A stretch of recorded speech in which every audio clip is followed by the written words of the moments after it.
그 후로 나는 종종 선생님 집을 방문했다. 갈 때마다 선생님은 집에 있었다. 선생님을 만나는 횟수가 거듭될수록 나는 점점 더 빈번하게 선생님네 현관을 들락거렸다. 하지만 선생님이 나를 대하는 태도는 처음 인사를 나눴을 때나 가까워진 후나 별반 달라지지 않았다. 선생님은 늘 말이 없었다. 어떤 때는 너무 말이 없어서 외로울 정도였다. 애초부터 나는 선생님한테는 다가가기 어려운 불가사의한 면이 있다고 느꼈다. 그러면서도 어떻게든지 가까워지고 싶다는 감정이 어딘가에서 강렬하게 꿈틀거렸다. 많고 많은 사람 중에 선생님에게 그런 감정을 가진 사람은 어쩌면 나밖에 없는지도 모른다. 그러나 내 직감은 사실상 나중에 입증되었으므로 철이 없다고 하든 한심하다고 비웃든 그런 점을 예측한 자신의 직감이 아무튼 대견스러웠고 또한 기뻤다. 인간을 사랑할 수 있는 사람, 사랑하지 않고는 못 배기는 사람, 그러면서도 자기 품속에 들어오려는 사람을 두 팔 벌려 감싸 안을 수 없는 사람, 그런 사람이 바로 선생님이었다. 조금 전에도 쓴 바와 같이 선생님은 시종 말이 없었다. 늘 차분했다. 하지만 어쩌다 한 번씩 어두운 그림자가 얼굴을 스칠 때가 있었다. 창밖에 까만 새가 스쳐 지나가듯이. 나타났는가 하면 바로 사라지긴 했지만 내가 선생님의 미간에서 처음 그 그림자를 발견한 것은 조시가야 묘지에서 불쑥 선생님을 불렀을 때였다. 그 기묘한 순간, 그때까지 기분 좋게 흐르던 심장의 혈류가 잠시 속도를 늦추는 듯 했다. 하나 그것은 단지 한때의 결체 현상에 지나지 않았다. 내 심장은 5분도 되지 않아 평소의 탄력을 회복했다. 그러고는 그 어두운 그림자를 잊어버렸다. 그 그림자가 불현듯 다시 생각난 것은 소춘이 끝날 무렵의 어느 날 밤이었다. 선생님과 얘기를 나누던 나는 문득 선생님이 일부러 신경 써서 말해준 큰 은행나무를 눈앞에 떠올렸다. 손꼽아 보니 딱 사흘 후면 선생님이 원래 행사로 묘지를 찾는 날이었다. 그날은 수업이 일찍 끝나 시간이 많았다. 나는 선생님에게 이렇게 물었다. 선생님, 조시가야의 은행나무는 벌써 잎이 다 떨어졌을까요? 아직 다 떨어지지는 않았겠죠. 선생님은 그렇게 대답하면서 내 얼굴을 응시했다. 그러고는 잠시 동안 눈을 떼지 않았다. 나는 얼른 말했다. 이번에 묘지에 가실 때 따라가면 안 될까요? 선생님과 함께 그 근방을 산책하고 싶어요. 나는 참배하러 가는 거지 산책하러 가는 게 아닙니다. 그렇지만 가신 김에 산책까지 하시면 더 좋잖아요. 선생님은 아무 대답도 하지 않았다. 잠시 후 난 오직 참배하기 위해 가는 거니까 라고 못 박아서 어디까지나 참배와 산책을 구분 지으려는 듯 보였다. 나와 같이 가고 싶지 않아 핑계를 대는 건지 뭔지 그때의 선생님은 꼭 고집부리는 어린애 같아 이상했다. 나는 내 의사를 좀 더 밀어붙이고 싶어졌다. 그럼 참배만 해도 좋으니까 데려가 주세요. 저도 참배하겠습니다. 사실 내게는 참배와 산책을 구별하는 게 거의 무의미했다. 그러자 선생님의 안색이 약간 흐려졌다. 눈빛도 이상해졌다. 성가시다든가 싫다든가 두렵다든가 하는 말로도 표현할 수 없는 불안에 가까운 것이었다. 순간 조시가야에서 선생님 하고 불렀을 때의 기억이 생생하게 되살아났다. 그때와 지금의 표정은 완전히 똑같았다. 나는 하고 선생님이 말을 이었다. 나는 학생에게 말해줄 수 없는 어떤 사정으로 어느 누구와도 묘지에 같이 가고 싶지가 않아요. 내 아내조차 아직 한 번도 데려간 적이 없습니다. 나는 이상하다는 생각이 들었다. 하지만 나는 선생님이 어떤 사람인지 연구할 목적으로 그 집에 드나드는 게 아니었다. 그래서 그냥 그대로 흘러넘겼다. 이제 와서 생각하면 그때 내 태도는 내 생활 중에서도 오히려 대견하다고 할 만한 것 중 하나였다. 전적으로 그 덕분에 선생님과 나 사이에 인간다운 따뜻한 교제가 가능했을 것이다. 만일 호기심이 발동하여 조금이라도 선생님의 마음을 연구하려고 들었다면 두 사람 사이를 잇는 감정의 끈은 가차없이 뚝 끊어져 버렸으리라. 젊었던 나는 자신이 취한 태도를 전혀 자각하지 못했다. 그렇기 때문에 대견하다고 여겼는지도 모르겠지만 자칫 잘못해 그 반대로 행동했더라면 우리 사이에 어떤 결과를 초래했을까? 상상만 해도 소름이 끼친다. 그렇지 않아도 선생님은 내가 냉정한 시선으로 분석할까봐 늘 두려워했다. 나는 한 달에 2-3번은 꼭 선생님 집을 찾아갔다. 내 발길이 점점 잦아지던 어느 날 선생님은 불현듯 내게 물었다. 학생은 왜 나 같은 사람을 그렇게 자주 찾아오는 건가요? 왜냐고 물으셔도 특별히 의미 같은 건 없는데요. 귀찮게 해드렸나요? 그런 건 아닙니다. 그 말처럼 나를 귀찮아하는 기색은 전혀 보이지 않았다. 나는 선생님의 교제 범위가 매우 좁다는 걸 알고 있었다. 선생님의 동창생 가운데 그 당시 도쿄에 살고 있는 사람은 2-3명밖에 없다는 것도 알고 있었다. 선생님과 동양인 학생들과는 가끔 응접실에서 동석한 적도 있었지만 그들 중 나만큼 선생님에게 친근감을 갖고 있는 사람은 없는 것 같았다. 나는 외로운 사람입니다. 하고 선생님이 말했다. 그래서 학생이 와주는 게 기쁩니다. 그래서 왜 날 그렇게 자주 찾아오느냐고 묻는 겁니다. 무슨 말씀인지 잘 모르겠는데요. 내가 이렇게 되물었을 때 선생님은 아무 대답도 하지 않았다. 다만 내 얼굴을 보며 몇 살이지요? 라고 물었다. 내게는 이런 문답이 도무지 요령부득이었지만 더 이상 파고들지 않고 돌아왔다. 그러고는 나흘도 안 돼 또다시 선생님 집을 찾아갔다. 선생님은 응접실로 나오자마자 웃었다. 또 왔네요? 네, 왔습니다. 하고 나도 웃었다. 다른 사람한테 그런 말을 들었다면 분명 불쾌했을 것이다. 하지만 선생님한테 들었을 때는 오히려 반대였다. 기분이 나쁘기는커녕 도리어 유쾌했다. 난 외로운 사람입니다. 하고 선생님은 그날 밤 또 요전에 한 말을 되풀이했다. 나는 외로운 사람이지만 혹시 학생도 외로운 거 아닌가요? 난 외로워도 나이를 먹었기 때문에 움직거리지 않을 수 있지만 학생은 젊으니까 그럴 수는 없겠지요. 움직일 수 있는 만큼 움직거리고 싶을 겁니다. 움직이면서 뭔가에 부딪혀보고 싶을 거예요. 저는 조금도 외롭지 않은데요.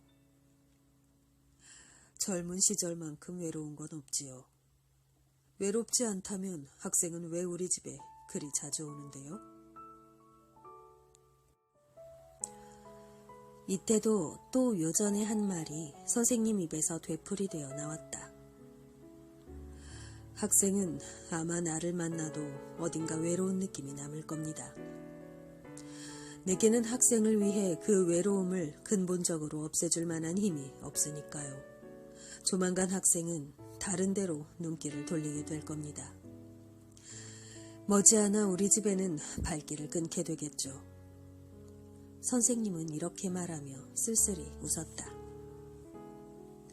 다행히도 선생님의 예언은 실현되지 않았다. 경험이 부족했던 당시의 나는 이 예언 속에 내포되어 있는 명백한 의미조차 이해하지 못했다.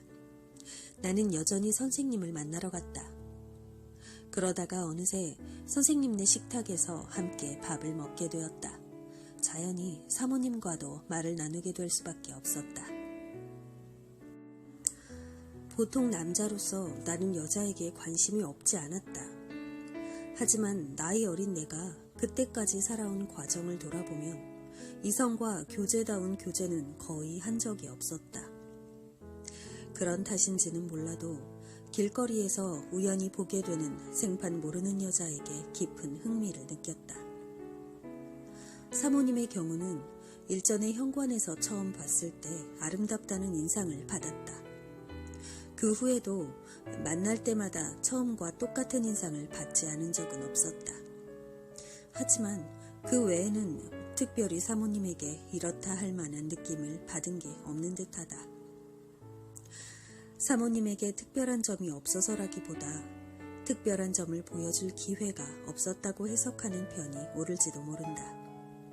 언제나 나는 사모님을 선생님에게 속한 일부분으로 생각하며 대했다.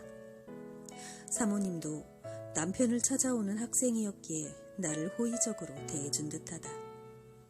그랬기 때문에 중간에 있는 선생님을 빼면 우리 두 사람은 아무 상관도 없었다. 그래서 처음 만난 사모님에 대해서는 그저 아름다웠다는 인상밖엔 아무것도 남아있지 않다. 어느 날 나는 선생님 집에서 술을 마시게 되었다. 그때 사모님이 옆에서 술 시중을 들어주었다.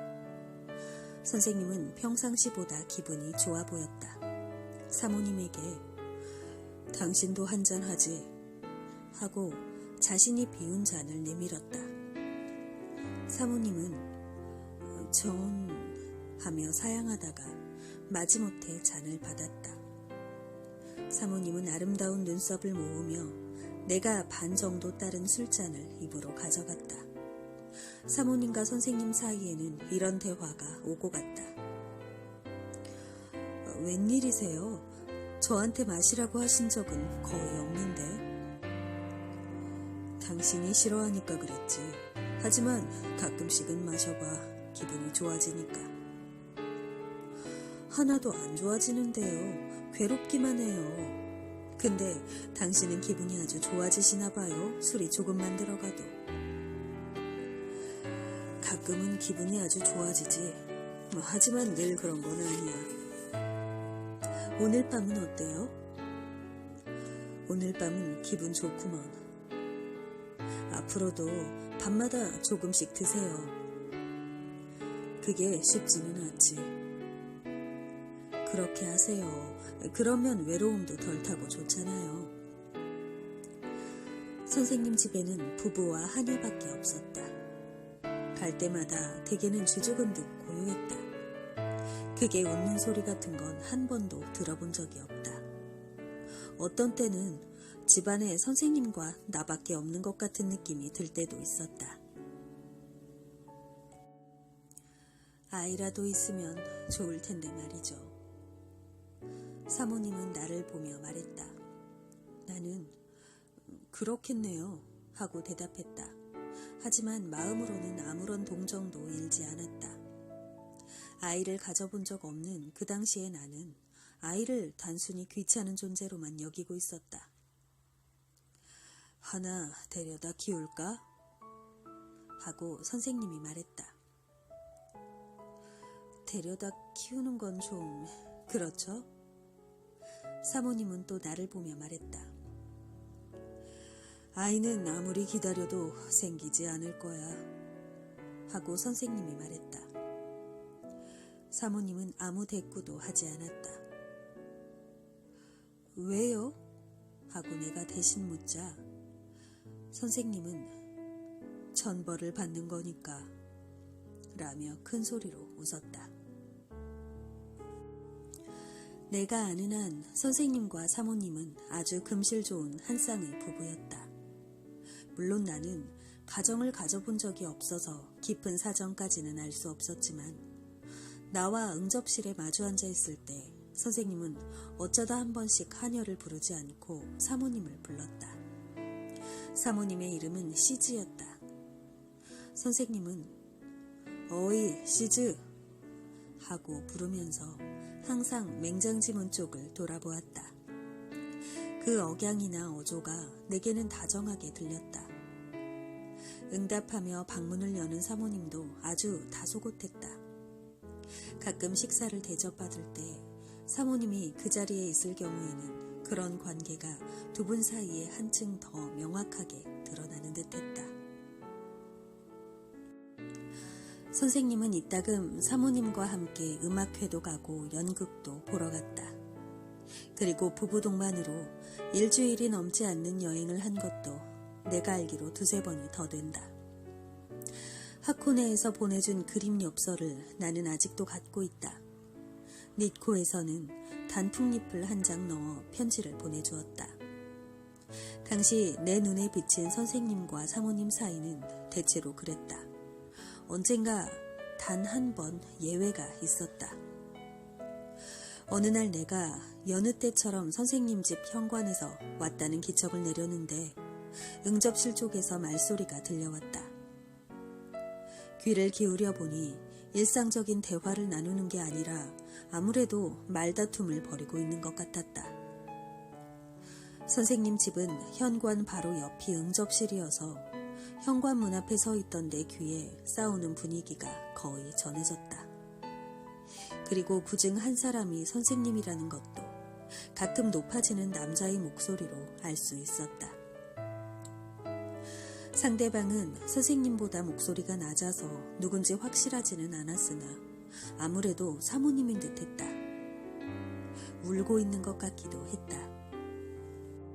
나는 무슨 일일까 하고 현관 앞에서 망설이다가 곧 마음을 정하고는 그냥 하숙으로 돌아와 버렸다. 어쩐지 불안감이 몰려왔다. 책을 읽어도 내용을 이해하는 능력이 발휘되지 않았다. 1시간 정도 그러고 있는데 선생님이 창밖에서 내 이름을 불렀다. 나는 깜짝 놀라서 창문을 열었다.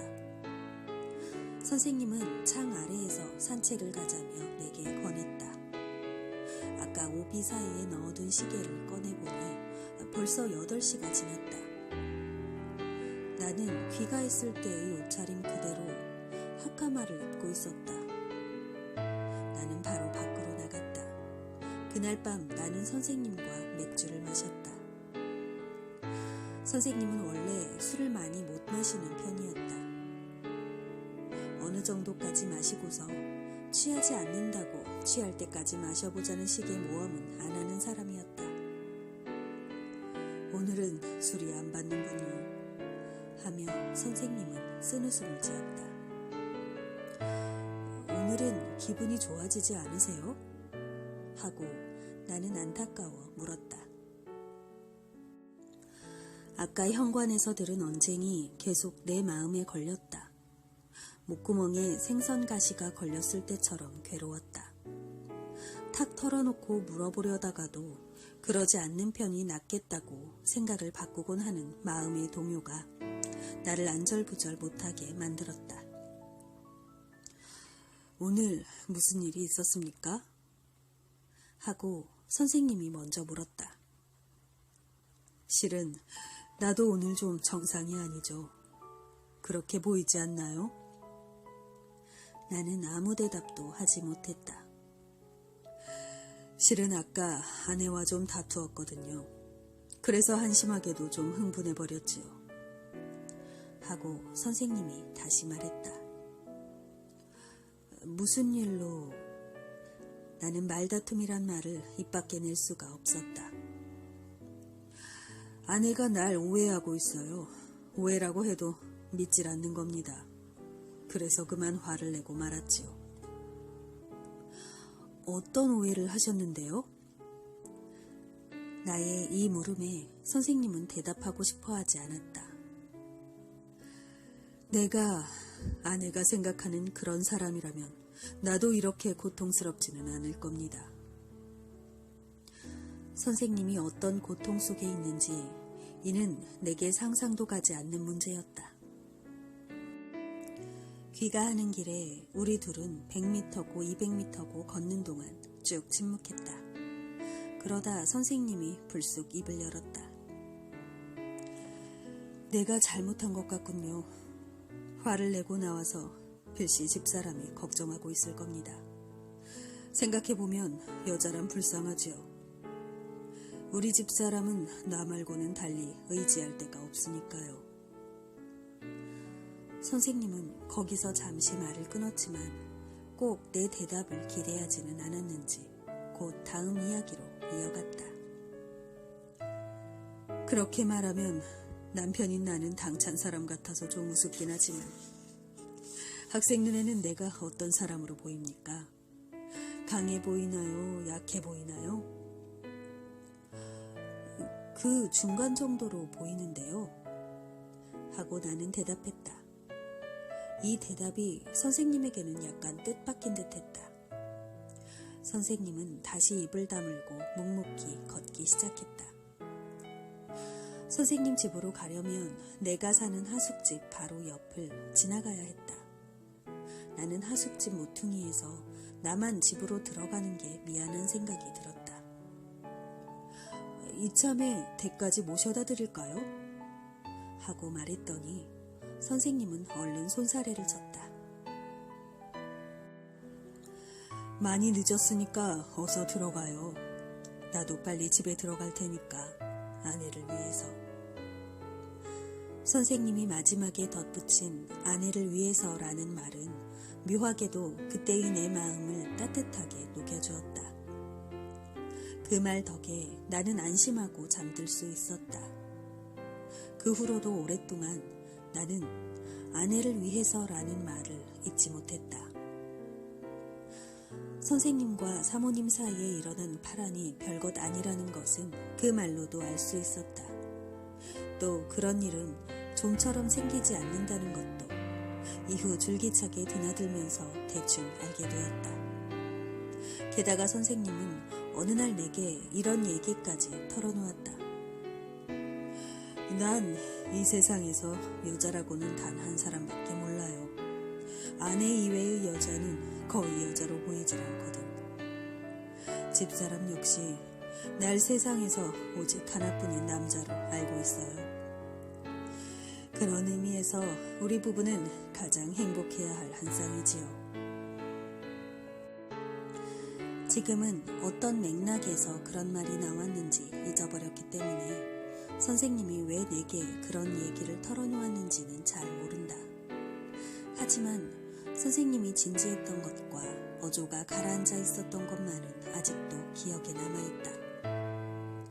다만 그때 묘하게 들린 것은 가장 행복해야 할 한 쌍이라는 마지막 말이었다. 선생님은 왜 행복한 한 쌍이라고 단언하지 않고 굳이 행복해야 할 한 쌍이라고 말했을까? 나는 그 말이 석연치 않게 느껴졌다. 특히 그 말을 할 때 어투에 힘이 들어가 있었던 게 마음에 걸렸다. 선생님은 과연 행복한 걸까? 아니면 행복해야 하는데도 불구하고 별로 행복하지 않는 걸까? 나는 내심 의구심을 품지 않을 수 없었다. 하지만 그런 의구심도 그때뿐 이내 잊고 말았다. 그러다가 나는 선생님이 외출하는 바람에 사모님과 단 둘이 마주 앉아 얘기를 나눌 기회를 갖게 되었다. 선생님은 그날 요코하마에서 출항하는 배를 타고 외국으로 떠나는 친구를 전송하기 위해 신바시역에 가고 없었다. 당시 요코하마에서 배를 타려는 사람은 신바시역에서 아침 8시 반에 출발하는 기차를 타야 했다. 나는 어떤 서적에 관해 선생님에게 물어보고 싶은 게 있어서 선생님한테 사전 승낙을 받고 약속한 대로 9시에 맞춰 방문했다. 선생님의 갑작스러운 신바시 행은 친구가 어제 일부러 작별 인사를 하러 온 데 대한 답례였던 것이다. 선생님은 얼른 갔다 올 테니 없더라도 기다리고 있으라는 말을 남겨두었다.